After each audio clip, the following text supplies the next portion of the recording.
तो मेरे साथ आपको हेडिंग डालनी है, छोटा सा कॉन्सेप्ट या टॉपिक है आपका बजट रेशियोज। बजट रेशियोज, ठीक है। तो छोटा सा आपका टॉपिक है, इसमें कुछ करीब 6 के अराउंड कुछ रेशियोज है जो आपको बस सीखने हैं। उसमें मोमेंट मैंने बोला रेशियोज है, मतलब उसमें कुछ फॉर्मूले हैं, वो आपको थोड़ा सा देखना पड़ेगा, थोड़ा याद रखना पड़ेगा। और उसके ऊपर बस एक ही क्वेश्चन भी आपका, वो क्वेश्चन भी हम कर लेंगे। अगर आया क्वेश्चन तो उसी तरह का कुछ क्वेश्चन आएगा। आई एक्सपेक्ट, ऐसा मेरे को लगता है, इससे आपके प्रैक्टिकल एमसीक्यूज बन सकते हैं। मैं इसे लिख रहा हूं, ये मेरी रीडिंग है कि यहां से एमसीक्यूज बन सकते हैं। अगर मतलब case study based type MCQ अगर बनाना पड़ा तो क्वेश्चन जो मैं आपको कराऊंगा उसी डिजाइन में बनेगा, बट मुझे लगता है ये एमसीक्यू फॉर्म में आ सकता है क्योंकि बड़े स्ट्रेट फॉरवर्ड फॉर्मूले हैं, स्ट्रेट फॉरवर्ड कैलकुलेशन है। तो आई कैन एक्सपेक्ट कि यहां से एमसीक्यूज बन सकते हैं, ठीक है ना। चलो तो इसमें लिखना मेरे साथ साथ, इसमें लिखना these ratios provide information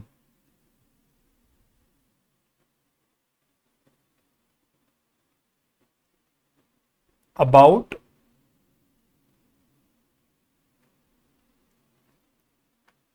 performance, about performance level, that is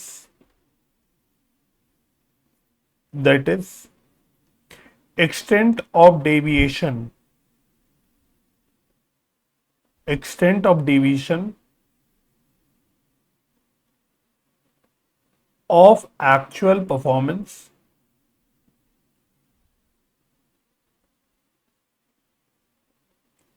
from budgeted performance.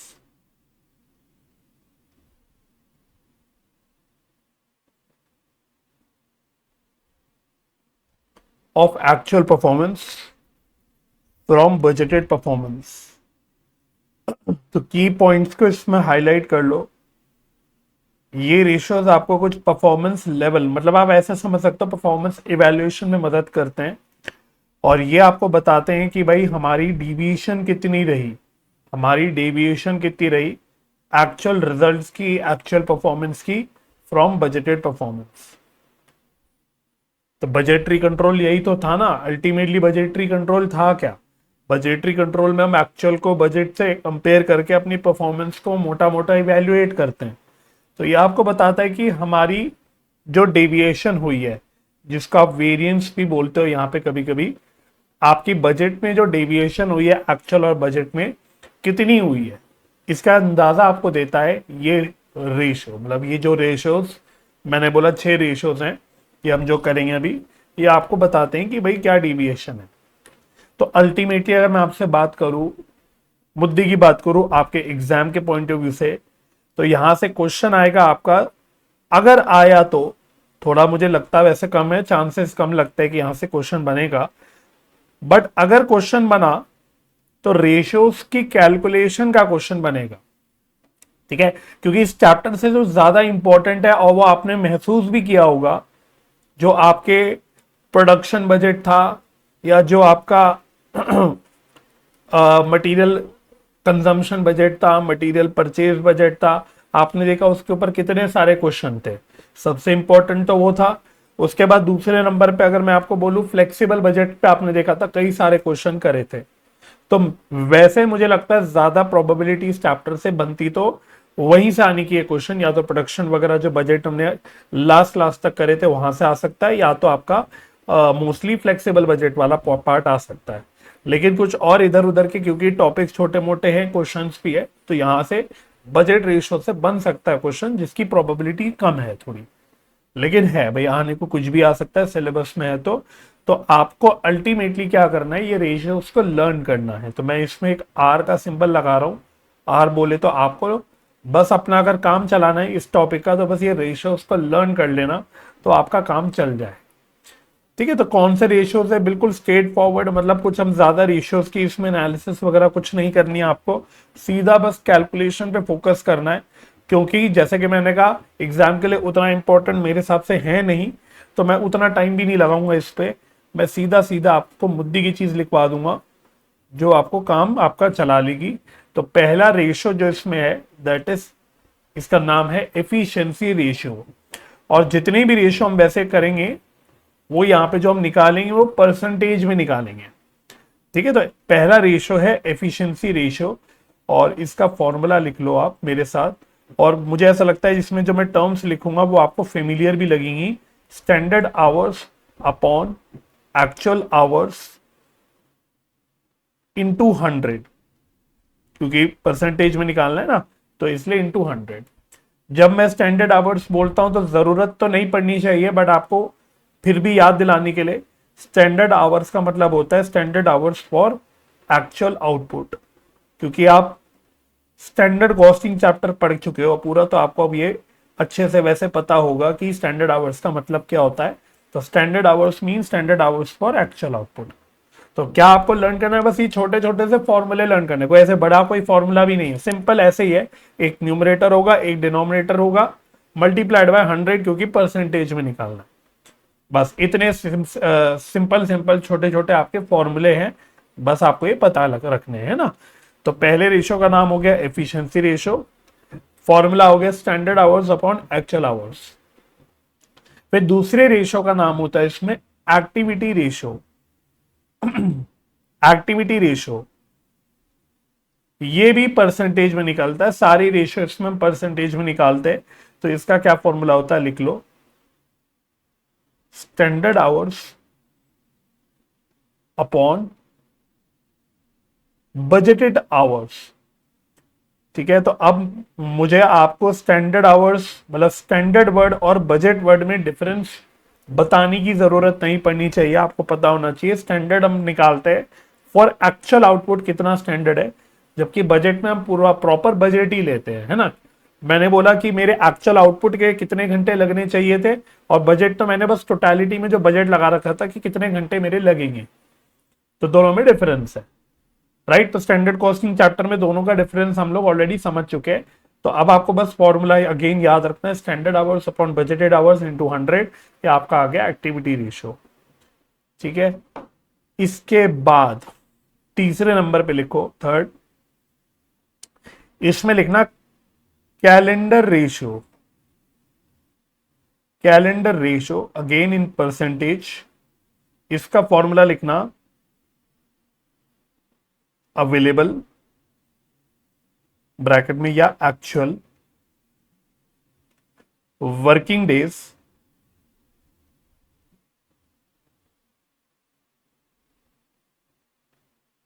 Upon budgeted working days.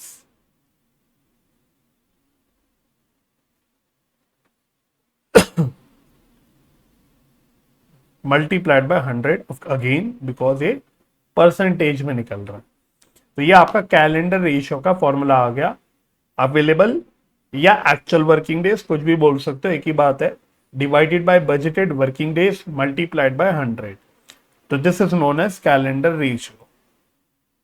फिर आपका चौथे नंबर पे आता है, चौथे नंबर पे लिखना स्टैंडर्ड कैपेसिटी यूजेज रेशियो, फिर से परसेंटेज में। इसका फॉर्मूला लिखना budgeted hours upon maximum possible hours in the budgeted period. मतलब एक तो हो गया कि कितने मैंने आवर्स बजट करे, और एक हो गया कितने मैक्सिमम हो सकते हैं। मैक्सिमम पॉसिबल कैसे, जैसे जैसे आप अकाउंटिंग में, कॉर्पोरेट अकाउंटिंग में, कंपनी अकाउंट्स में, शेयर कैपिटल में देखते हो ना, एक तो हो गया कि ऑथराइज्ड कैपिटल आपकी कितनी है, मैक्सिमम कितनी कैपिटल पॉसिबल है, और एक होती है कि एक्चुअली इशूड या सब्सक्राइब्ड कितनी है। तो वैसे ही एक तो मैंने बजट किया है कि कितने घंटे होंगे, और नीचे क्या लिया मैंने, मैक्सिमम कितने घंटे हो सकते हैं। आई होप आपको डिफरेंस समझ आया होगा, मतलब क्लियर हो गया होगा। तो budgeted hours upon maximum possible hours in the budgeted period multiplied by 100। तो ये बोला जाता है, इसको बोलते हैं हम लोग स्टैंडर्ड कैपेसिटी यूजेज रेशियो। ठीक है, standard capacity usage ratio.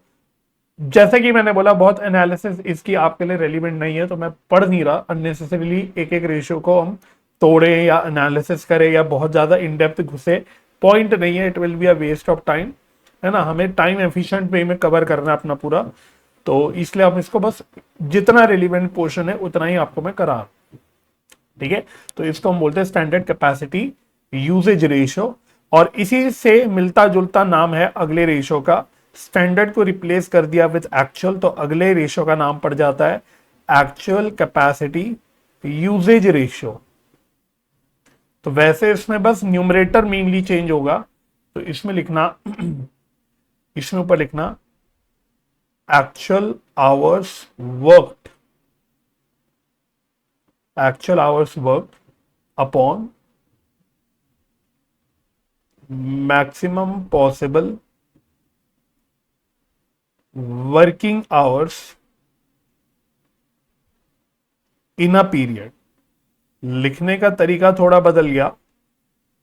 Main अगर मैं बोलूं, न्यूमरेटर में हमने इसमें बजटेड आवर्स की जगह एक्चुअल आवर्स ले लिया, बजटेड आवर्स की जगह मैंने एक्चुअल आवर्स ले लिया, और डिनोमिनेटर में थोड़ा सा लिखने का तरीका चेंज कर दिया, बट मैं आपको बता देता हूं, ये दोनों भी रेशियो में जो डिनोमिनेटर में जो टर्म लिखी है वैसे वो सेम ही है। अभी क्वेश्चन भी आप करोगे तो वो देख लोगे ये सेम है, तो आप इसको आपस में कनेक्ट कर सकते हो, both are the same things. लेकिन वो आपके बुक में जिस तरह से लिखा है मैं आपको वैसे लिखवा रहा हूं, लेकिन वैसे दोनों का मतलब सेम है। तो आपके पास अगर कोई दूसरे कलर का पेन है तो आप इससे आप भी बादल बना के कहीं पे आप मेंशन कर लो कि ये सेम ही है। मतलब दोनों रेशियो में मैंने इसलिए पहले ही बोल दिया कि डिनोमिनेटर सेम ही रहेगा, न्यूमरेटर चेंज हो जाएगा। स्टैंडर्ड कैपेसिटी यूजेज रेशियो में बजटेड आवर्स लेना है और एक्चुअल कैपेसिटी यूजेज रेशियो में एक्चुअल आवर्स लेना है, इतना ही डिफरेंस है। डिनोमिनेटर वाला पार्ट सेम ही है, राइट। तो ये आपका फिफ्थ रेशियो हो गया, और बस लास्ट छठा रेशियो बस 6 रेशियो लिख लो, और एक बार फिर हम इसको रिवाइज भी कर लेंगे, फिर इसका क्वेश्चन कर लेंगे। बड़ा ही आसान क्वेश्चन है, actual usage of budgeted capacity ratio actual usage of budgeted capacity ratio, इसमें लिखना this is equal to actual working hours, days नहीं लिख रहा, आवर्स लिख रहा हूं, ध्यान से देखना, डिवाइडेड बाय बजटेड आवर्स। तो क्वेश्चन में आपको इंफॉर्मेशन सब गिवन होगी, ज्यादा थोड़ा सा आपको कॉमन सेंस लगा के निकालना होगा, मतलब आपको डेटा सब मिलेगा, अगर आपको निकालना होगा आपको बस उसको अप्लाई करना होगा, थोड़ा सा कॉमन सेंस लगा के, है ना, कि एक्चुअल वर्किंग डेज कैसे निकलेंगे या वर्किंग आवर्स कैसे निकलेंगे, जो भी है। ठीक है, तो बस ये आपका रेशियो है, इतना ही आपके बस रेशियोज हैं जो आपको थोड़े करने हैं, इनको ही हम बोल देते हैं बजट रेशियोज।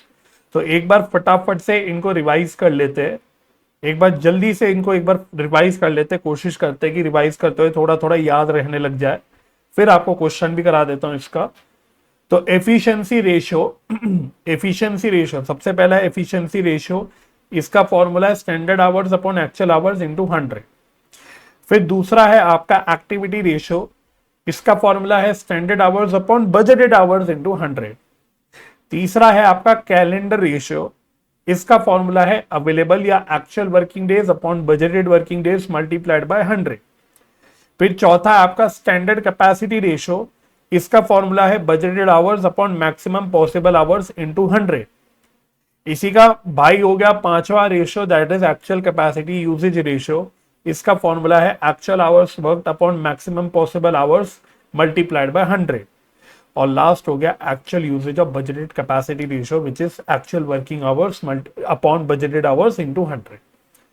ठीक है, तो बस इतने रेशियोस है आपके, और इसके ऊपर फिर आपका क्वेश्चन है, तो हो गई होगी, आई होप सो नोटिंग हो गई होगी, अगर हो गई तो जल्दी से वो क्वेश्चन भी निपटा देते हैं। बिल्कुल छोटा सा एक क्वेश्चन है, इलस्ट्रेशन नंबर 7, और मेरा ऐसा मानना है कि यही पर्टिकुलर जो क्वेश्चन है in the form of MCQ draft हो सकता है, इसी को एमसीक्यू फॉर्म में डिजाइन किया जा सकता है इसी पर्टिकुलर क्वेश्चन को, क्योंकि इंस्टीट्यूट कई बार यही कर रहा है, वो अपने इस तरह के जो छोटे न्यूमेरिकल बेस्ड क्वेश्चन होता है उन्हीं को एमसीक्यू में कन्वर्ट कर रहा है जितने भी प्रैक्टिकल सब्जेक्ट है उनमें।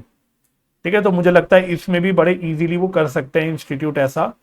तो एनीवे भाई क्वेश्चन किसी भी फॉर्म में आए हमें तो सॉल्व करना आना चाहिए ना, चाहे वो एमसीक्यू फॉर्म में आए चाहे वो न्यूमेरिकल फॉर्म में आए। तो फटाफट से कर लेते हैं इस क्वेश्चन को भी।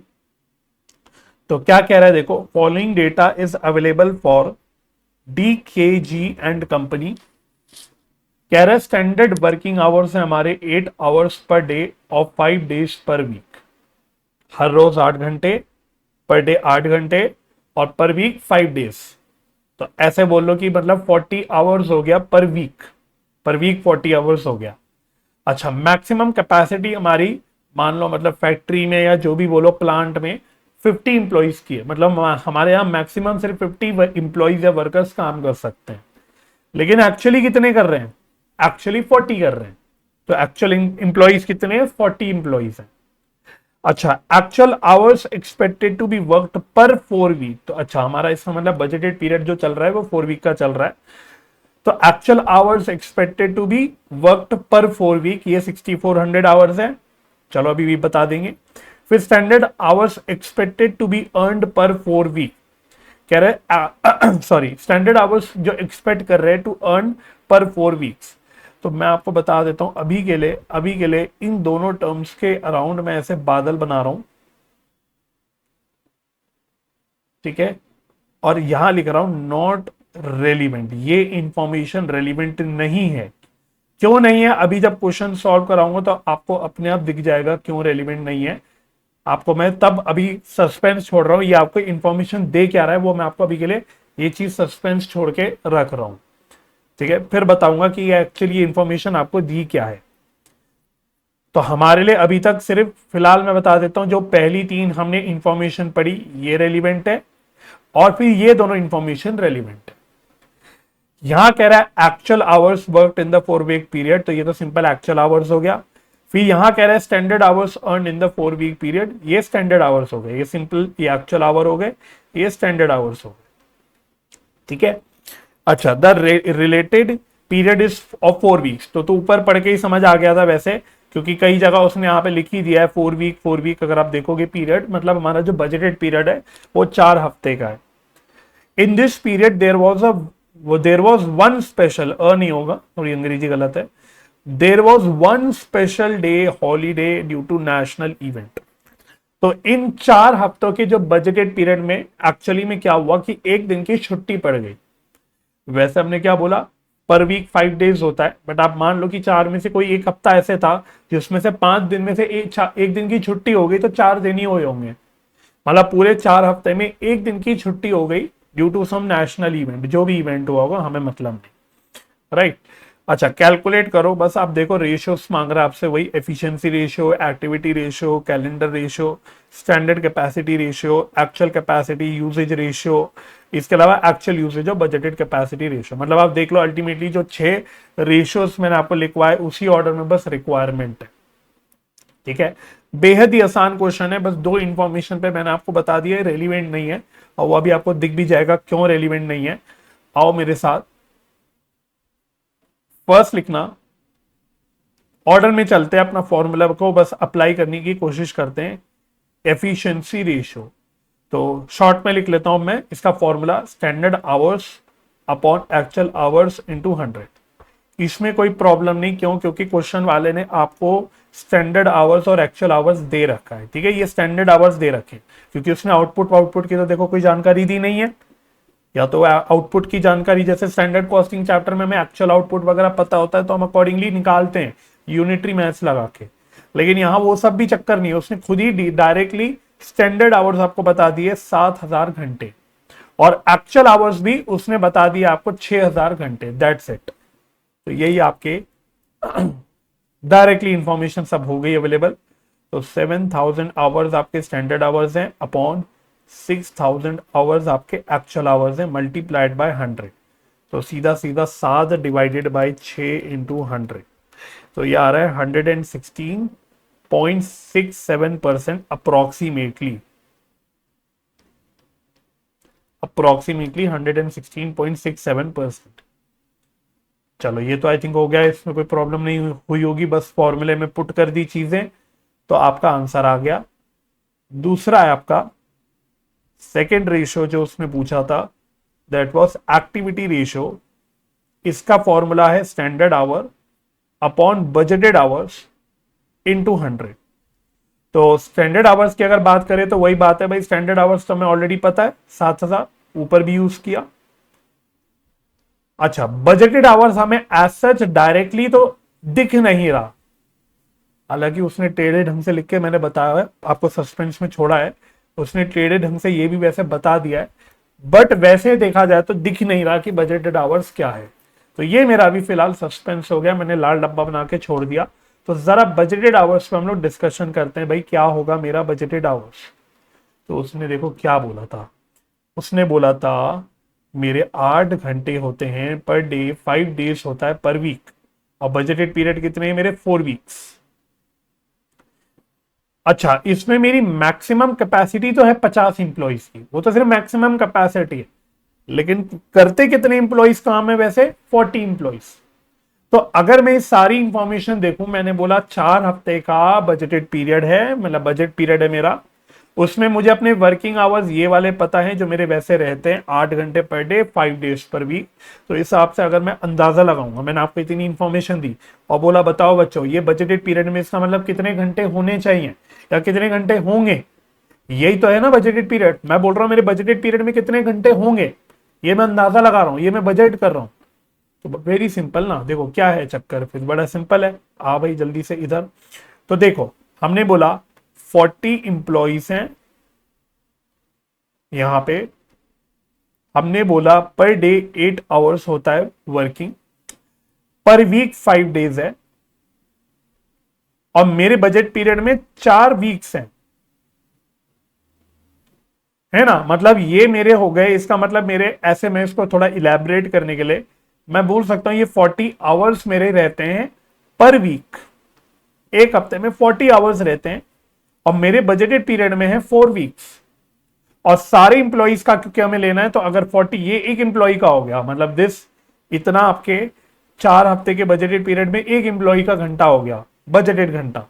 तो आपके टोटल 40 इंप्लॉइज है, तो 40 इंप्लॉइज का कितना हो, यही मेरा बजटेड पीरियड है। तो 40 इंटू 40 इंटू 4, ये आ गया आपका 6400 घंटा, 6400 आवर्स। क्या आ गया, 6400 आवर्स। तो आपको मैं बता देता हूं इसका मतलब, अब आप देखना जरा, मैंने जो आपको दो इंफॉर्मेशन इररेलेवेंट बताई थी, आपको दिख गया 6400 आवर्स, ये actual hours expected to be worked per 4 weeks. तो एक्चुअली पता है घुमा के आपको बजटेड आवर्स बता रहा था कि कितने घंटे हम एक्सपेक्ट कर रहे हैं कि काम होगा 4 हफ्तों में। तो it is the very definition, अगर आप थोड़ा सोचोगे तो ये बजट की बता रहे हैं, बजट करके बता रहे हैं हम कितने एक्सपेक्ट कर रहे हैं कि कितने घंटे काम होगा, ठीक है। तो इसलिए मैंने बोला था इररेलेवेंट है, क्यों, क्योंकि बजटेड आवर्स आप अल्टीमेटली एक बार निकाल के खुद देखोगे, आप खुद देखोगे बजटेड आवर्स, बिकॉज आपके सारी इंफॉर्मेशन गिवन थी। दैट्स वाई मैंने बोला था कि ये इंफॉर्मेशन आपकी इररेलेवेंट है जो क्वेश्चन में गिवन, ठीक है। तो पहला सस्पेंस खुल गया आपका, आपको बजटेड आवर्स पता लग गए, वैसे कैलकुलेट करके आपने देख भी लिया, और वो मैंने आपको दिखा दिया कि क्वेश्चन ने इसी को बजटेड आवर्स को अलग लैंग्वेज में टेढ़ी मेढ़ी भाषा में लिख के दे दिया था। बट हमारी काम की जानकारी तो यही है, 6400 आवर्स मेरे बजटेड आवर्स हो गए। अगर ये समझ में आ गया तो जल्दी से इसको कैलसी पे सॉल्व कर लो। अरे भाई एक मिनट, 70 डिवाइडेड बाई 64 इंटू 100, तो ये आ रहा है आपका 109.375% आ रहा है। तो वैसे एग्जैक्ट कैलसी पे 375 तक आ रहा है, तो आप ये भी लिख सकते हो, या आपको अगर लगता है कि नहीं सर हमें यूनिफॉर्मिटी रखनी चाहिए, 2 डेसिमल प्लेसेस तक, अगर हम ऊपर वाला आंसर हमने 2 डेसिमल प्लेसेस तक रखा था, तो ये भी 2 डेसिमल प्लेसेस तक ही होना चाहिए, तो आप 109.38 भी लिख सकते हो, ठीक है। फिर उस केस में मैं इसका अप्रॉक्स बोल दूंगा। बट ये मेरा फाइनल आंसर हो गया ऑफ एक्टिविटी रेशियो, ठीक है ना। आसान है, मैंने बोला था बहुत आसान है, कुछ नहीं है, घुमा पे रखे वही है, फॉर्मूला आपको याद होना चाहिए। ठीक है, तो आखिरी जो कह सकते हो आपके चैप्टर में 3 चैप्टर लास्ट हैं, मार्जिनल कॉस्टिंग, स्टैंडर्ड कॉस्टिंग और ये, इसमें फॉर्मूले थोड़े हैं जो आपको याद रखने। इवन मार्जिनल कॉस्टिंग में भी हमने देखे कि फॉर्मूले हमें याद रखने हैं, चाहे वो कॉन्ट्रीब्यूशन का हो, चाहे पीवी रेशियो का हो, चाहे ब्रेक इवन पॉइंट का हो, चाहे मार्जिन ऑफ सेफ्टी का हो, चाहे कुछ और का हो। फिर हमने स्टैंडर्ड कॉस्टिंग तो खैर देखा ही, वो तो पूरा ही फॉर्मूला फॉर्मूला का खेल है उसमें। और यहाँ पे भी अब ये वाला पर्टिकुलर जो पार्ट है वो फॉर्मूले का है। ठीक है, चलो तो पहले 2 रेशियो डन हो गए। आओ कैलेंडर रेशियो पे आते हैं, नेक्स्ट रेशियो। तो इसमें क्या है, actual working days upon budgeted working days multiplied by 100, multiplied by 100। तो यहां पे थोड़ा सा मुझे एक्चुअल वर्किंग डेज पे भी काम करना पड़ेगा, देखना पड़ेगा कितने हैं, और फिर मुझे बजटेड वर्किंग डेज भी देखना पड़ेगा, divided by budgeted working days. डब्बे डब्बे बना के छोड़ रहा हूं, मतलब आपको दिखाने के लिए कि कौन सी चीज हमने डायरेक्टली क्वेश्चन से ली है और कौन सी चीज हम लोग खुद चेक कर रहे हैं, निकाल रहे हैं। ठीक है, तो मैं इसको नीचे फिर से कैलकुलेट कर लेता हूं। तो एक मैंने बोला बजटेड वर्किंग डेज, शॉर्ट में लिख देता हूं BWD, बजटेड वर्किंग डेज। तो यार ये तो बहुत आसान है, मेरे बजटेड वर्किंग डेज, मेरे 4 वीक्स है मेरा बजटेड पीरियड, मेरा बजटेड पीरियड 4 वीक्स है, और पर वीक मैं कितने डेज लेके चल रहा हूं, 5 डेज। भाई जिस तरह से आपने बजटेड आवर्स लिया, आपने घंटे निकाले, 5 दिन, हर दिन 8 घंटे, और टोटल 4 वीक का पीरियड। अब यहाँ पे वही आप डेज निकाल रहे हो, तो बस करना तो वही है ना, 4 हफ्ते 5 दिन है, बस घंटा नहीं लेना, क्योंकि आपको यहाँ डेज में इंफॉर्मेशन चाहिए। तो ये पार्ट आपका बेसिकली क्या आ गया, ये बजटेड वर्किंग डेज ही तो आ गया। अगर मैं यहाँ पे भी पुट करके यहाँ पे भी दिखाऊं, तो ये वाला जो पार्ट मैंने बजटेड आवर्स में निकाला था, ये वाला पार्ट, तो ये अल्टीमेटली यही तो बजटेड वर्किंग डेज है ना। इसी को फिर मैंने घंटे में कन्वर्ट करा था, बट वैसे मेरे नंबर ऑफ डेज वर्किंग कितने हैं बजटेड, इतने हैं 20। ठीक है, तो बजटेड वर्किंग डेज में तो कोई दिक्कत नहीं होनी चाहिए, आई थिंक समझ आ गया होगा, 20 डेज। और फिर उसके बाद एक्चुअल वर्किंग डेज में भी कोई दिक्कत नहीं है, क्योंकि हमें क्वेश्चन ने बोला कि एक्चुअली क्या हुआ, इस बजटेड पीरियड में 1 दिन की छुट्टी पड़ गई, 1 दिन की छुट्टी पड़ गई। तो वैसे थे तो 20 दिन ही, लेकिन इसमें से 1 दिन क्या कह लो ऑफ हो गया, स्पेशल हॉलीडे बोला उसने कि 1 दिन का स्पेशल हॉलीडे हो गया, स्पेशल हॉलीडे, कोई नेशनल इवेंट की वजह से या कोई और कारण से 1 दिन की छुट्टी हो गई। तो एक्चुअली में आपके वर्किंग डेज कितने निकल के आए, 90 डेज।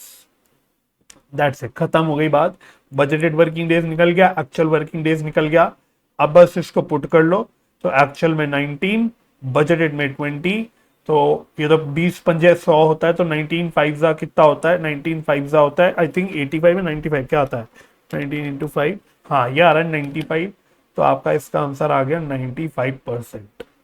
तो फटाफट से देख लो, थोड़ा सा मैं ऐसे कर लेता हूँ, आप एक बार चेक कर लो। यहां तक सब मेरे साथ चल रहे हो, कोई दिक्कत नहीं इसमें। चलो ठीक है, ये सर ये भी हो गया। तो ओके, 3 रेशो निकाल लिया हमने, चौथे पे बढ़ते हैं फटाफट क्विकली। तो 14th रेशो क्या था, 14th रेशो का नाम था स्टैंडर्ड कैपेसिटी, बिल्कुल उसी ऑर्डर में चल रहे हैं, स्टैंडर्ड कैपेसिटी यूसेज रेशो। चलो, तो स्टैंडर्ड कैपेसिटी यूसेज रेशो। चलो, तो इसका फॉर्मूला क्या होता है, ऊपर बजटेड आवर्स लेते हैं, नीचे लेते हैं maximum possible hours in the budgeted period. थोड़ा सा अंग्रेजी पढ़ लो ध्यान से डिनोमिनेटर की, क्योंकि बजटेड आवर्स तो हम ऑलरेडी वैसे निकाल चुके हैं, है ना। इसमें सिर्फ बचा क्या, डिनोमिनेटर ही बचा। तो बजटेड आवर्स तो चलो ऊपर से देख लो, हम ऑलरेडी कैलकुलेट कर चुके थे, कितना आया था 6400, 6400 आया था।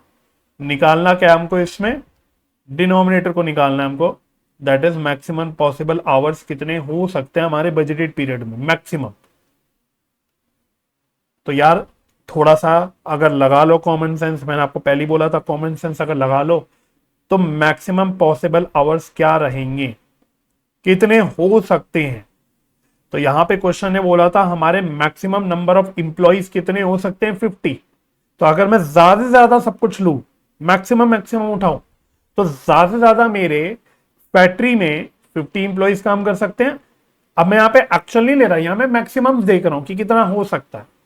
ठीक है, हर इंप्लॉय पर डे 8 घंटे काम करेगा, पर वीक 5 डेज होंगे मैक्सिमम।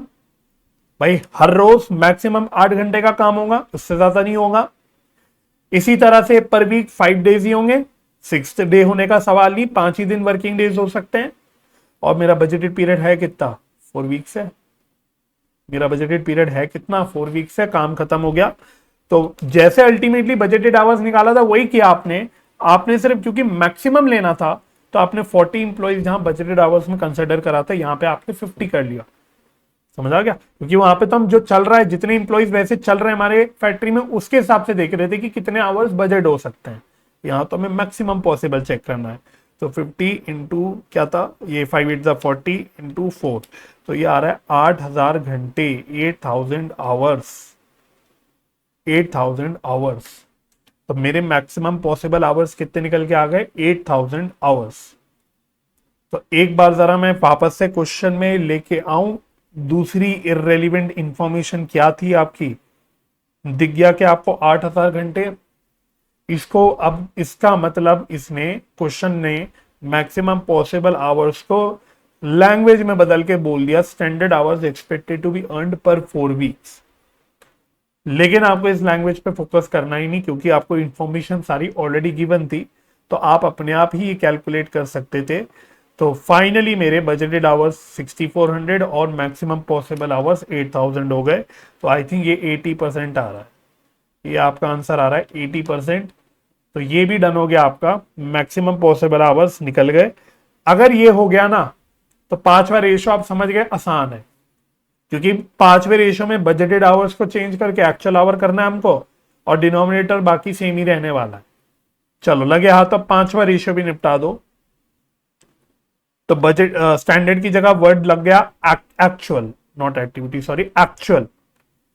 एक्चुअल, तो actual capacity usage ratio, actual capacity usage ratio, इसका फॉर्मूला है एक्चुअल आवर वर्कड अपॉन वही maximum possible hours in budgeted period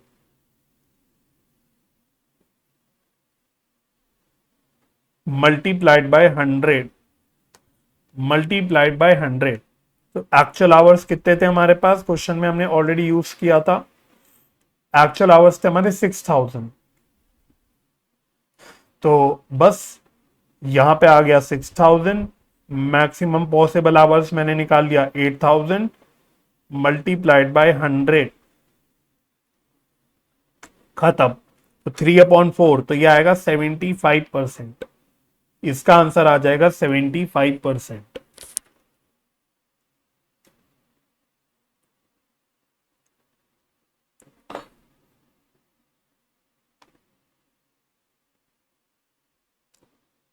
चलो ये हो गया।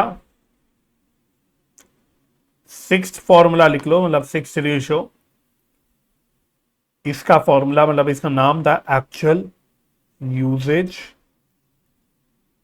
Of budgeted capacity ratio, this is equal to.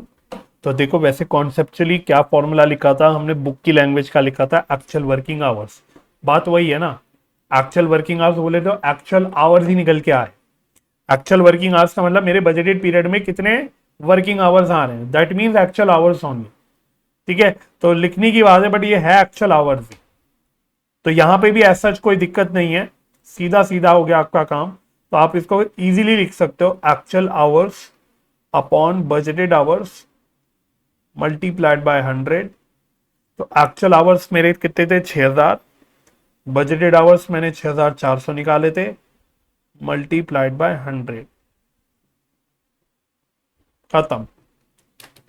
तो 60 डिवाइडेड बाई 64 इंटू 100, तो ये आ रहा है 93.75%। 93.75% डन हो गया आपका। चलो चेक कर लो।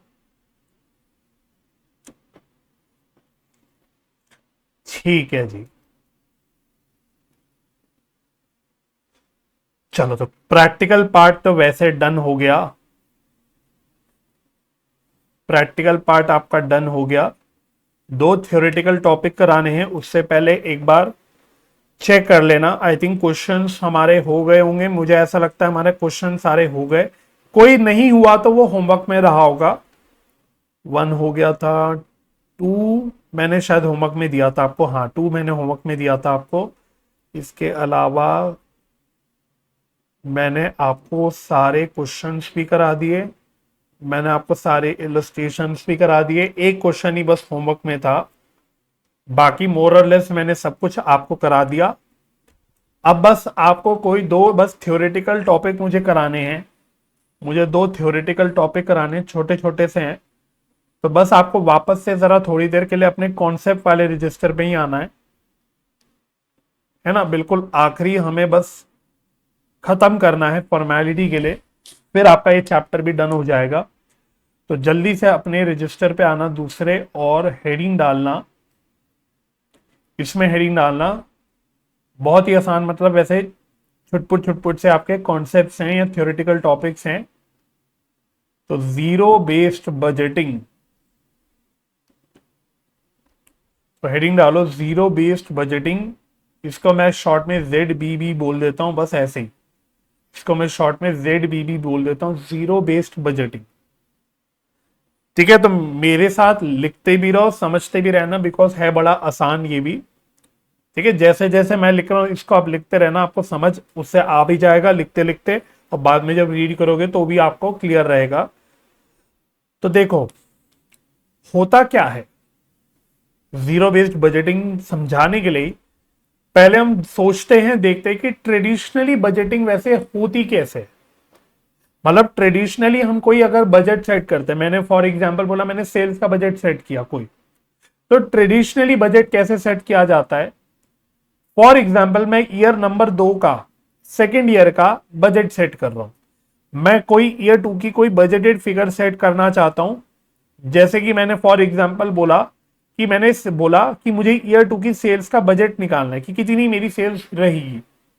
तो ये निकलती कैसे, जनरली कैसे निकलती, मोस्ट ऑफ द केसेस में हम पिछले साल को देखते हैं। हम देखते हैं कि ईयर 2 से पहले साल कौन सा था, ईयर 1 था। ईयर 1 में हमने क्या बजट लगा रखा था, ठीक है सर, है ना, से सेल्स, मतलब ऑफ कोर्स मैं सेल्स की बात कर रहा हूं। तो हम बोलते हैं कि चलो पिछले साल का हम सेल्स का बजटेड फिगर देखते हैं, और उसमें मेरा क्या चेंज हुआ, उसमें मेरा क्या चेंज हुआ, इससे मेरा ईयर 2 में मैं क्या चेंजेस एक्सपेक्ट कर रहा हूं, वो चेंजेस को इनकॉर्पोरेट कर लेते हैं। मुझे लिखना चाहिए प्लस या माइनस, दोनों में से कुछ भी हो सकता है। तो हम क्या करते हैं, हम प्रीवियस ईयर बजट पे जो भी इंपैक्ट हमने, जो भी मानो चेंजेस करे, उसका इफेक्ट प्लस या माइनस जो भी हो रहा है वो कर लेते हैं। जैसे कि मैंने बोला से चेंज ड्यू टू वॉल्यूम या सेलिंग प्राइस। मैं आपको एग्जांपल दूं, मैं इस बात का आपको एग्जांपल दूं। हमने एक क्वेश्चन करा था, आई थिंक पिछली क्लास में ही करा था, उसको अप्लाई किया था सेल्स बजट का, ये वाला देखो क्वेश्चन नंबर 1 किया था हमने, याद है। इसमें आपको याद है कि इसमें क्या हुआ था, कि इसमें बजटेड फिगर्स जो थी पिछले साल की, उसमें क्वेश्चन वाले ने ये चेंजेस बताए थे। ये वाले मैं यहां पे थोड़ा सा मिटा देता हूं दिखाने के लिए आपको। ये वाले प्रोडक्ट एक्स में चेंजेस दिखाए थे कि पिछले साल के बजट में ये इंक्रीमेंट हो रहा है, इतना % इंक्रीमेंट हो रहा है। इसी तरह से एडवर्टीजमेंट की वजह से याद होगा आपको, क्वेश्चन ने इतने यूनिट्स में बताया था इंक्रीमेंट होगा। तो हमने क्या किया था, जब हमने नया बजट प्रिपेयर किया था, तो हमने क्या किया था, हमने पिछले साल की ये वाली जो बजटेड फिगर्स थी, इसमें इन चेंजेस को इनकॉर्पोरेट किया था। तो वही मैं बोल रहा हूं, बस इसी को हम बोलते हैं ट्रेडिशनल बजटिंग। तो ये वैसे हमारा ट्रेडिशनल वे ऑफ बजटिंग होता है इसको एक और नाम से जाना जाता है। तो आप भी मेरे साथ जैसे जैसे मैं लिख रहा हूं लिखते रहना। तो ये वाला जो तरीका मैंने लिखा बजट निकालने का, कि ईयर 1 की फिगर्स यानी प्रीवियस ईयर मानो बजटेड फिगर्स में आप चेंजेस को इनकॉर्पोरेट कर दो, प्लस या माइनस जो भी हो रहे हैं, तो इसको हम बोलते हैं इंक्रीमेंटल बजटिंग। इंक्रीमेंटल बजटिंग बोलते हैं इसको। क्या बोलते हैं? Incremental budgeting. और इसी को मैंने बोला वैसे ये एक तरह की ट्रेडिशनल बजटिंग है। ट्रेडिशनल बोले तक जो मेजॉरिटी केसेस में या जनरली चलते आता है, जो नॉर्मल करने का तरीका होता है, आप ऐसे समझ लो, जो नॉर्मल करने का तरीका होता है वो ये होता है ट्रेडिशनल बजटिंग। अच्छा, अब अगर ये आपको बात समझ में आई तो अब समझना कि इस मेथड में कुछ प्रॉब्लम है। एक प्रॉब्लम है इस क्वेश्चन में, मेजर फ्लॉ है इस तरीके में, मेजर लिमिटेशन है इसकी। इसकी मेजर लिमिटेशन क्या है? इसकी मेजर लिमिटेशन क्या है? तो इसके नीचे ऐसे एरो बनाना। तो इस तरीके में एक इनहेरेंट लिमिटेशन है। इनहेरेंट का मतलब क्या हुआ? कि कोई लिमिटेशन जो जड़ों में घुसी हुई है, जिसको आप अवॉइड नहीं कर सकते। वो क्या है? लिखना, it perpetuates past efficiencies, past inefficiencies rather, sorry, past inefficiencies. It perpetuates past inefficiencies. Perpetuates spelling देख लेना, PERPETUATES, past inefficiencies। क्या मतलब हुआ कि अगर पिछले साल की बजटेड फिगर निकालने में मानो आपने कुछ गड़बड़ करी थी, कुछ गलती हुई थी आपसे, या आपसे मेजर कुछ ब्लंडर हुआ था, फॉर एग्जाम्पल कुछ भी ले लो, तो अब अगर आप इस साल का बजट लेने के टाइम पे स्टार्टिंग प्रीवियस ईयर की ही बजटेड फिगर से ले रहे हो, और मैंने बोला प्रीवियस ईयर की बजटेड फिगर में मानो कोई मैंने कुछ ब्लंडर कर रखा था, तो जाहिर सी बात है इसी फिगर में जब आप बस ये चेंजेस को इनकॉर्पोरेट कर दोगे तो जो नई फिगर आएगी बजटेड वो भी बाय नेचर फ्लॉड होगी, वो उसमें भी बाय नेचर ब्लंडर ये वाला आ जाएगा। ये इसकी लिमिटेशन है, ये इंक्रीमेंटल बजटिंग की लिमिटेशन है। क्या लिमिटेशन है? ध्यान से, मतलब आपको ये चीजें याद रखनी है कि अगर कोई आपसे कुछ गड़बड़ हुई थी पुराने बजट में, मानो पिछले साल के बजट में, जिसको हमने टेक्निकली बोल दिया पास्ट इनएफिशिएंसीज, तो वो उठ के आपके नई बजटेड फिगर्स में भी आ जाएगी और उसका चेन बन जाएगा। अब जब नए बजटेड फिगर में वो लिमिटेशन आ गई या ब्लंडर आ गया या इनएफिशिएंसीज आ गई, तो उसको यूज करके अब जब आप और अगले साल का फिर से जब नया बजट निकालोगे तो वो अगले साल भी चली जाएगी। इस तरह से हर साल ये जो इनएफिशिएंसी है वो हर साल अपने आप कैरी फॉरवर्ड होती रहेगी, वो कभी ठीक नहीं होगी। ये इसकी लिमिटेशन होती है। ये थ्योरेटिकल बातें हैं बट ये इसकी हाँ लिमिटेशन होती है। तो बस इसी लिमिटेशन को ओवरकम करने के लिए एक नया तरीके का बजट हमने बना दिया कॉन्सेप्चुअली या थ्योरेटिकली। इसी लिमिटेशन को ओवरकम करने के लिए हमने एक नया तरीका निकाल दिया, एक नया ऑल्टरनेटिव निकाल दिया। इस ऑल्टरनेटिव को हमने बोल दिया जीरो बेस्ड बजटिंग। तो पहले आपको ये बात आपको मतलब समझानी थी मेरे को कि भाई पहले मैं आपको ये बात बता पाऊं तब मैं आपको समझा पाऊं कि जीरो बेस्ड बजटिंग जो होता है वो क्यों होता है। क्योंकि जो ट्रेडिशनल बजटिंग करने का जो तरीका होता है इसमें एक रिस्क है कि पुरानी बजटेड फिगर्स की इनएफिशिएंसीज या जो भी कमी है बेसिकली वो आपकी अगले साल भी कैरी फॉरवर्ड होके आ सकती है। तो ऐसा ना हो इसलिए एक नया तरीका हमने निकाल लिया, that is zero based budgeting. तो अभी लिखते हैं जीरो बेस्ड बजटिंग क्या होता है। बट जीरो बेस्ड बजटिंग कहता है कि भाई जो पुराना बजट बनाया हो गया उसको भूल जाओ, हर साल नए सिरे से आप अपनी बजटेड फिगर्स निकालो एज इफ आप बजट पहली बार निकाल रहे हो। यानी कि अगर आप ईयर 2 की बजटेड सेल्स निकालना चाह रहे हो तो आप भूल जाओगे पुरानी बजटेड सेल्स क्या थी, उसमें प्लस माइनस करेंगे, ये करेंगे वो करेंगे, नहीं, आप भूल जाओ कि पुराना भी कोई सेल्स बजट था। आप फिर से नए सिरे से आप बजटेड सेल्स कैलकुलेट करो। पुरानी बातों को भूल के आप पूरी करंट ईयर में, इस साल में या ईयर 2 के लिए अपनी जो भी एनालिसिस है पूरी करके नए सिरे से बजटेड फिगर निकालो। तो इसको हम बोलेंगे आगे जाके कि एज एफ की ये पहली बार आ रहा हो, एज एफ की पहले कभी आपने सेल्स की बजट निकाली ही ना हो, आप ऐसे निकालो बजट हर साल।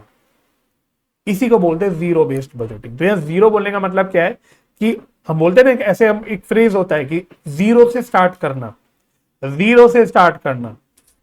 आप जब सीए में नए नए घुसे थे तो आपने जीरो से स्टार्ट किया था अपनी सीए की जर्नी, आज आप बड़े हो चुके हो। या आपने जब कॉमर्स 11th क्लास में ज्वाइन करी थी तो आपने कॉमर्स जीरो से स्टार्ट करी थी। अब जब आप अगले पड़ाव पे आ जाते हो, मानो आप सीए इंटर लेवल पे जैसे आ गए, तो जो चीज आपने जीरो से स्टार्ट की थी अब आप उसकी वो बेस लेके आगे आते हो ना। लेकिन यहां वो कह रहे कि नहीं, जो पुराना कर लिया उसको बेस लेके मत आओ, आप जीरो से ही स्टार्ट करो, हर साल नए सिरे से स्टार्ट करो। इससे क्या होगा, आपको फील हो गया होगा कि अगर खुदा ना खास्ता पिछले साल अगर कोई कमी थी बजटेड फिगर्स में, कोई गड़बड़ थी, कोई इनएफिशिएंसी थी, तो ऑटोमेटिकली वहीं रह जाएगी। आप नए सिरे से करोगे तो हो सकता है इस साल आप वो गलती दोबारा ना करो, तो आपकी जो नए सिरे से शुरुआत होगी वो एकदम फ्रेश होगी, सही ढंग से होगी।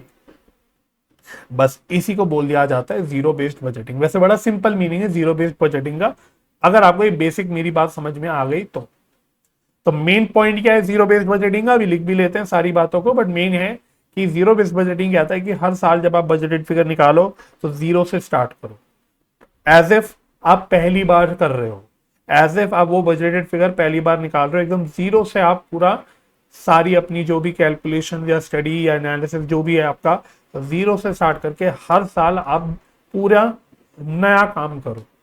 इससे क्या होगा कि आप हर साल, एक तो देखो काम करते करते आपसे गलतियां आपको समझ आएंगी, आप अपने आप को इंप्रूव करोगे, तो हर साल आपकी जो बजटेड फिगर्स आएंगी, जो क्वालिटी ऑफ बजट बनेंगे वो अपने आप ठीक हो जाएंगे, और पुरानी जो भी इनएफिशिएंसीज हैं वो अपने आप वहीं रह जाएंगी, वो दोबारा नहीं आएंगी। आपने पुराने पिछले साल में कोई मेजर गलती करी थी, आपने मानो कोई अजम्पशन लेने में गलती कर दी थी, लेकिन इस साल आपको क्योंकि पता है वो अजम्पशन गलत थी, तो इस साल वो अजम्पशन आप दोबारा नहीं लोगे, है ना। एग्जाम्पल के तौर पे मानो मैंने ईयर 1 में बजटेड सेल्स निकालते वक्त सोचा था कि मेरा सीजनल प्रोडक्ट है तो समर के टाइम पे मेरी सेल 2 गुना होगी एज कंपेयर टू विंटर के टाइम की जो सेल रहेगी।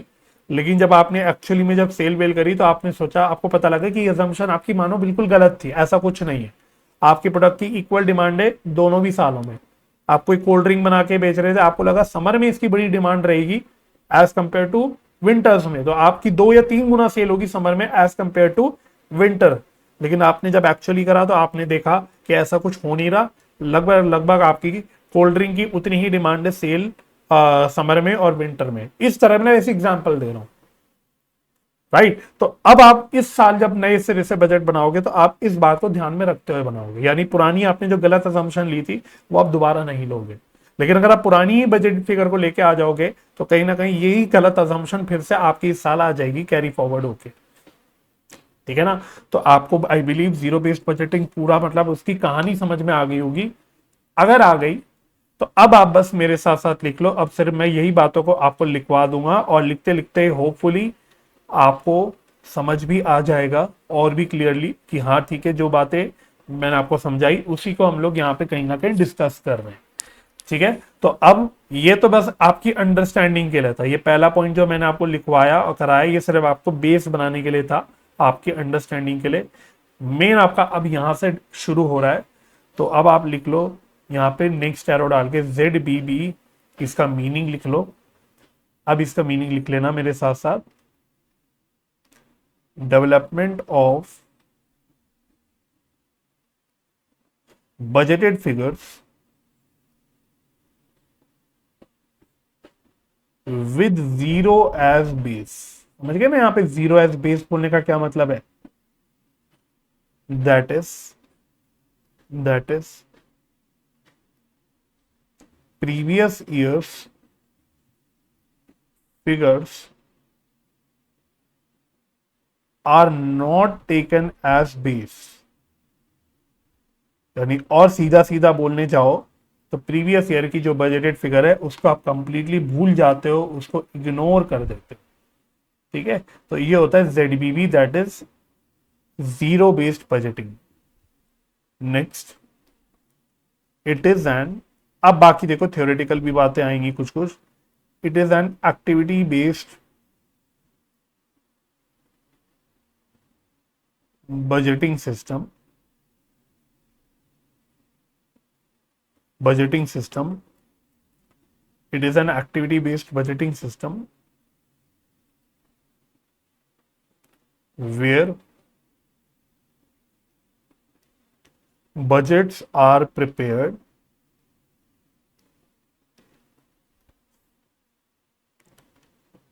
for each activity, from each activity, for each activity rather than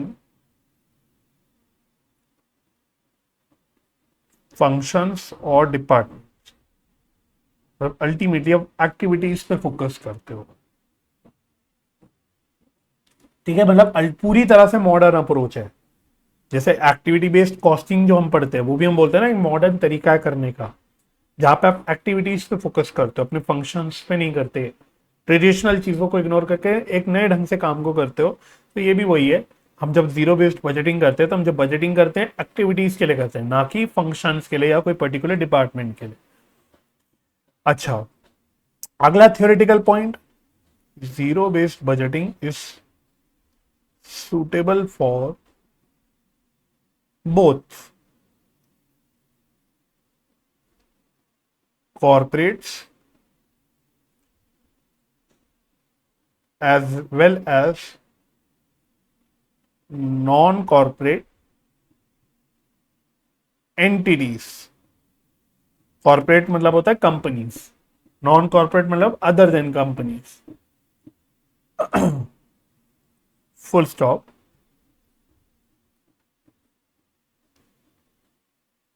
in corporate entities ZBB is suitable for ZBB is suitable for discretionary costs,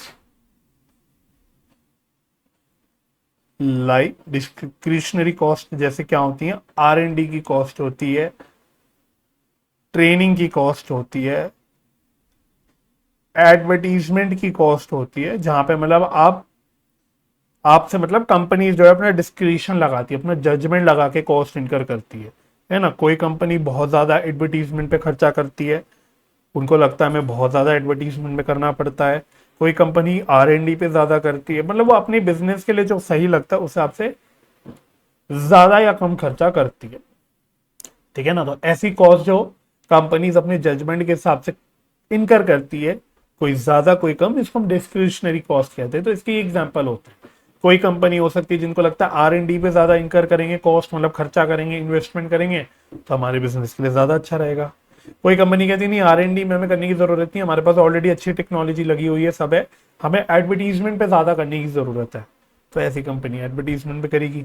कोई company को लगता नहीं हमें अपने स्टाफ को ज्यादा ट्रेनिंग देने की जरूरत है, अपनी क्वालिटी इंप्रूव करने के लिए हमारे वर्कर्स को ज्यादा और ट्रेनिंग देने की जरूरत है अपने प्रोडक्ट्स की मानो क्वालिटी को इंप्रूव करने के लिए, तो वो ऐसी कंपनीज ट्रेनिंग पे करेगी। तो मतलब बोलने की बात यह है कि एक थ्योरेटिकल पॉइंट है, ऐसा नहीं कि कोई एक्चुअल कोई लकीर की फकीर है, कोई मैंने आपको बिल्कुल हार्ड एंड फास्ट कोई रूल लिखवाया है।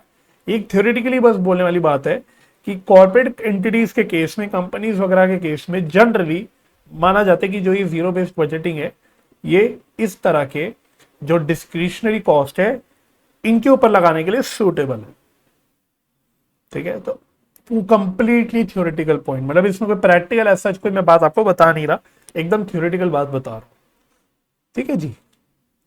अच्छा, उसके बाद फिर लिखो अगला पॉइंट। तो मैंने आपको एक पॉइंट अभी जब समझा रहा था ZBB जीरो बेस्ड बजटिंग के बारे में, तो मैंने आपको सिंपल वे में बोला था, तो वही बात अब मैं आपको सिंपली यहाँ पे लिखवा भी देता हूँ।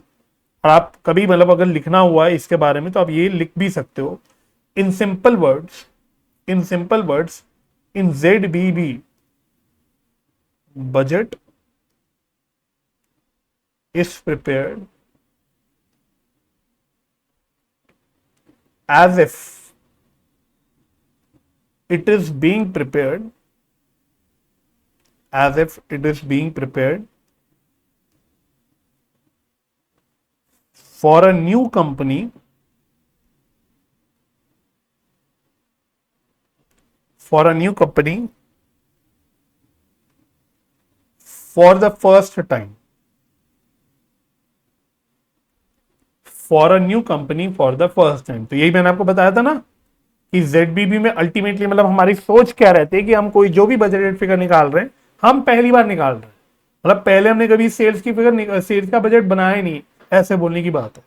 पहली बार हम अपने पास सेल्स का बजट बना रहे हैं।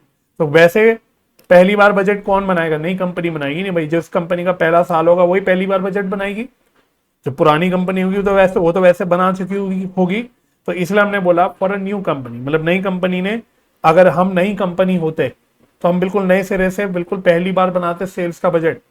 तो कैसे बनाते, किन बातों का ध्यान रखते, कैसे हम लोग चीजें रखते, तो वही बात हम यहाँ पे बोल रहे हैं।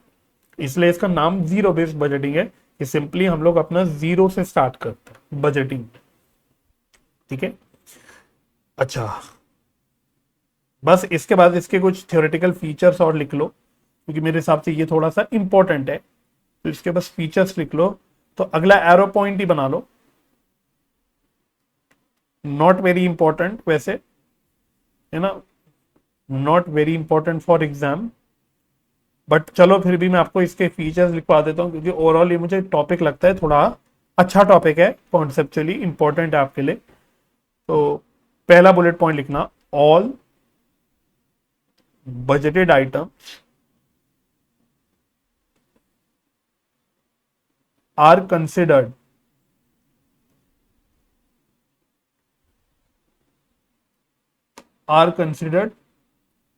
totally fresh,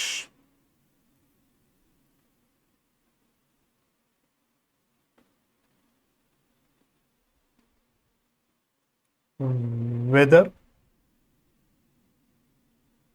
old और न्यू। वही बात, मतलब जो मैंने सिंपल वर्ड्स में जो बात लिखवाई वही बात दोबारा से अलग ढंग से बोल रहा हूं कि जितने भी बजटेड आइटम्स हम ले रहे हैं, बजटेड सेल्स ले रहे हैं या बजटेड प्रोडक्शन ले रहे हैं, प्रोडक्शन बजट बना रहे हैं, जो भी बना रहे हैं, सब हम फ्रेश पहली बार कंसिडर करते हैं। मतलब चाहे वो बजटेड आइटम पुरानी हो एक्चुअल में, चाहे नहीं हो, हम ऐसे मानते हैं जैसे नहीं है। कि सेल्स बजट मानो हमने लास्ट ईयर तक भी बनाया था, बट हम ऐसा मानते नहीं भाई हमने सेल्स बजट पहले कभी नहीं बनाया, हम पहली बार बना रहे हैं। तो चाहे नई चीज हो बजटेड आइटम में, चाहे पुरानी चीज हो, है ना, चाहे सेल्स बजट हो नया हो पुराना हो, चाहे मटेरियल का बजट नया हो पुराना हो, हम तो ऐसा मानते हैं कि नया है। कंसिडर मतलब मानना, ठीक है ना। अच्छा, और फिर लिखना amounts of budgeted items are justified totally,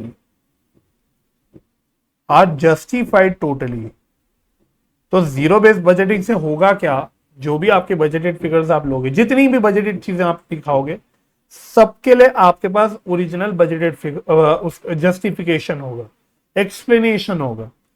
मतलब आपने अगर बजटेड सेल्स प्रेजेंट करी तो आपके पास पूरी बजटेड सेल्स की एक्सप्लेनेशन होगी। आप ये नहीं बोलोगे अरे नहीं हमने तो बस पुरानी सेल जो थी ना बजटेड वो उठा ली, उसमें ये चेंजेस कर लिए, नहीं, आपके पास पूरी फिगर की जस्टिफिकेशन होगी। क्योंकि इंक्रीमेंटल बजटिंग में आप जस्टिफिकेशन दोगे तो आप बस इंक्रीमेंट क्यों हो रहा है उसका जस्टिफिकेशन दोगे। जैसे मैंने अभी आपको वही प्रैक्टिकल क्वेश्चन 1 का एग्जांपल दिया था, उस क्वेश्चन में क्या हुआ था, उसने जस्टिफाई करा था कि जो प्राइजेस में चेंजेस हम करेंगे उस वजह से हमारा वॉल्यूम इंक्रीज होगा, या हम एडवर्टीजमेंट का खर्चा करेंगे तो हमारे यूनिट्स इतने बढ़ेंगे। तो आपके पास वो जो इंक्रीमेंटल पार्ट था उसका जस्टिफिकेशन तो था, लेकिन जो आपने बेस लिया था पिछले साल के बजटेड फिगर्स का उसका एक्सप्लेनेशन नहीं था आपके पास।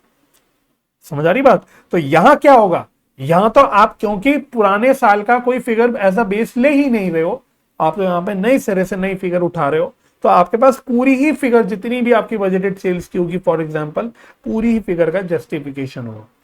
जस्टिफिकेशन का मतलब क्या हुआ, एक्सप्लेनेशन होगा, रीजनिंग होगी, ठीक है। अच्छा, इसके बाद नेक्स्ट लिखना involves detailed cost benefit analysis। तो देखो, जो चीजें अच्छी हैं उसके बारे में, इसके बारे में वहां पे कुछ इसकी प्रॉब्लम्स भी है। मतलब आपको हर साल डिटेल्ड वे में हर फिगर के लिए, हर आइटम के लिए कॉस्ट बेनिफिट एनालिसिस प्रॉपर करना पड़ेगा। तो इवन तो वैसे हाँ, इसके फायदा तो डेफिनेटली है कि आप सारी अपनी बजटेड फिगर्स को जस्टिफाई कर रहे हो, आप अपनी पुरानी इनएफिशिएंसीज को छोड़ के आ रहे हो, ये तो इसकी अच्छी बात है। लेकिन प्रॉब्लम अब यहाँ पे आने लग जाती है कि इस वजह से बजटिंग बिकम्स टाइम कंज्यूमिंग। अगर आप सारी ही बजटेड आइटम्स को नए सिरे से दोबारा से करने बैठ गए तो आपको हर साल बजट करने में ही कितना टाइम देना पड़ेगा। तो ZBB की प्रॉब्लम ये है कि ये टाइम कंज्यूमिंग हो जाता है। तो आप सोच सकते हो कि कौन अफोर्ड कर सकता है जीरो बेस्ड बजटिंग की प्रैक्टिस करना? बड़ी कंपनी जिनके पास टाइम एंड रिसोर्सेज है। छोटे या मीडियम साइज बिजनेसेस में भी ये अफोर्ड ना कर पाए कि हर साल हम डिटेल्ड कॉस्ट बेनिफिट एनालिसिस करते बैठेंगे। ठीक है, इसके अलावा नेक्स्ट नेक्स्ट फीचर इसका participation at all management levels. Participation at all management levels, इसमें तो कुछ नहीं है। मतलब कि ये हो गया कि सारे लेवल ऑफ मैनेजमेंट में इन्वॉल्वमेंट रहती है ZBB की, है ना। आप ये नहीं कह सकते कि नहीं ये तो सिर्फ टॉप लेवल मैनेजमेंट करेगा या बिल्कुल कोई और लेवल ऑफ मैनेजमेंट करेगा। जितने भी लेवल ऑफ मैनेजमेंट है सबको पार्टिसिपेट करना पड़ेगा ZBB के लिए। एक अकेला टॉप लेवल मैनेजमेंट या सीनियर एग्जीक्यूटिव या कोई सीनियर लेवल का जो बंदा है वो अकेला नहीं करेगा। सब में को आपस में कोऑर्डिनेट करके पूरी कंपनी एज अ होल के लिए प्रैक्टिस करनी पड़ेगी। मतलब बोलने का मतलब ये है। ठीक है, और फिर ये तो एकदम थियोरेटिकल पॉइंट है। Departmental objectives are linked to corporate goals. मतलब हर डिपार्टमेंट के जो अपने खुद के गोल्स या ऑब्जेक्टिव्स बनते हैं वो पूरी कंपनी एज अ होल के गोल से लिंक हो जाते हैं, उससे मैच हो जाते हैं इससे, है ना। तो थ्योरी है बस, मतलब ये थ्योरेटिकल कुछ पॉइंट्स थे, फीचर्स था ऑफ जीरो बेस्ड बजटिंग।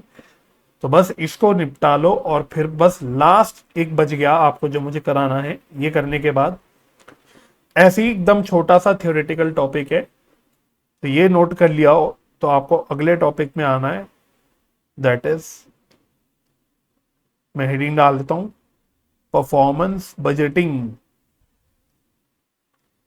इसको मैं शॉर्ट में बोल दूंगा PB,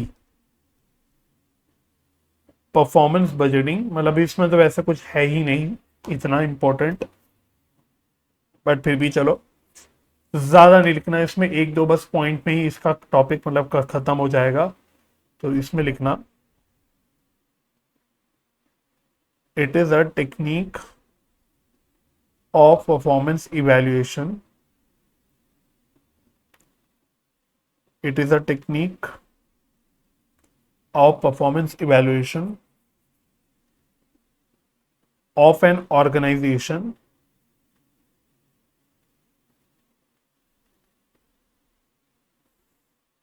which involves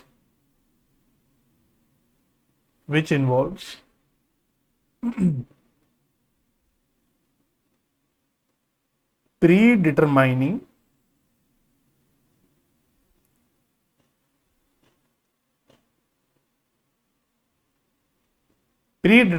responsibility of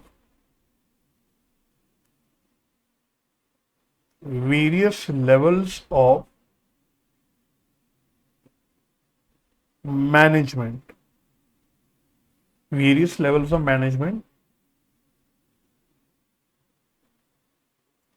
in terms of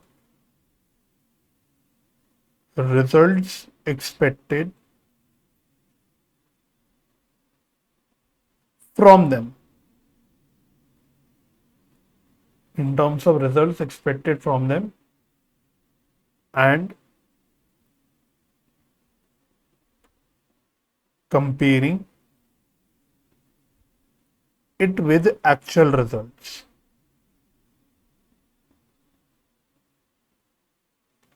और लास्ट एरो पॉइंट भी पहले लिख लो,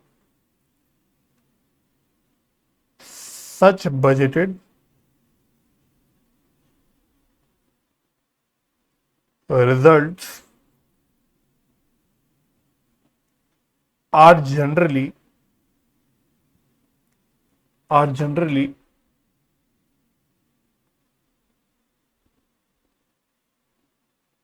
presented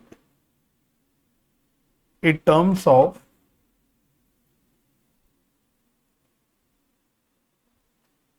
costs and revenues। मतलब बजटेड रिजल्ट जो हम एक्सपेक्टेशन सेट कर रहे हैं वो हम लोग कॉस्ट एंड रेवेन्यू के टर्म्स में प्रेजेंट करते हैं, बस दैट्स इट। तो ये नोट कर लो और फाइनली पूरे चैप्टर पे क्लोज कर लो, चैप्टर पे कांटा लगा लो, मतलब खत्म कर दो। तो यहां आपका चैप्टर हो जाएगा खत्म। तो जल्दी से इसको नोट कर लो और जल्दी से एक बार डिस्कस कर लेते क्या है ये बजटेड, ये परफॉर्मेंस बजटिंग। वैसे इसका अगर आप डेफिनेशन ध्यान से पढ़ोगे, मीनिंग जो लिखा हमने, उससे आपको शायद खुद ही समझ आ जाएगा। एक अलग टेक्निक, एक काइंड ऑफ है फॉर परफॉर्मेंस इवैल्यूएशन, हमने बोला एक ऑर्गेनाइजेशन की, जिसमें हम क्या करते हैं, हर लेवल ऑफ मैनेजमेंट में वेरियस जो पोजीशन है, आप ऐसा समझ लो हर मैनेजरियल पोजीशन पे हम पहले से ही रिस्पॉन्सिबिलिटी डाल देते हैं, हम एक्सपेक्टेशन डाल देते हैं कि आपसे हम क्या रिजल्ट्स एक्सपेक्ट कर रहे हैं। हर लेवल ऑफ मैनेजमेंट में, हर पोजीशन ऑफ मैनेजमेंट पे हम पहले से ही एक्सपेक्टेशन सेट कर लेते हैं कि आपसे क्या रिजल्ट एक्सपेक्ट किया जा रहा है। मतलब मैंने अगर सेल्स मैनेजर की फॉर एग्जांपल बात करी, तो मैंने पहले ही बता दिया कि भाई सेल्स मैनेजर को कि भाई हम सेल्स इस तरह की एक्सपेक्ट कर रहे हैं आपसे, और फिर हम एक्चुअली कंपेयर कर लेते कि भाई हमने क्या एक्सपेक्टेशन रखी थी आपसे और एक्चुअली में क्या रिजल्ट आया। अकॉर्डिंगली फिर हम इसको यूज करके परफॉर्मेंस को इवेल्युएट कर लेंगे। तो है कुछ नहीं, वैसे बहुत ही बेसिक बात आपको लगी होगी कि कुछ सर इसमें ऐसा कुछ, मतलब फिर भी जीरो बेस्ड बजटिंग में फिर भी कुछ इंटरेस्टिंग एक पॉइंट था पकड़ने वाला। इसमें तो मैं बोलूंगा इसमें ऐसा कोई पॉइंट भी नहीं है, सिंपली हम बोल रहे हैं हर लेवल ऑफ मैनेजमेंट पे, हर मैनेजरियल पोजीशन पे हम एक पहले से एक्सपेक्टेशन सेट कर लेते हैं। प्री डिटरमाइनिंग क्या मतलब, पहले से ही सेट कर लेना कि हम आपसे क्या रिजल्ट एक्सपेक्ट कर रहे हैं और फिर उसको एक्चुअल से कंपेयर करके परफॉर्मेंस को इवेल्युएट करना।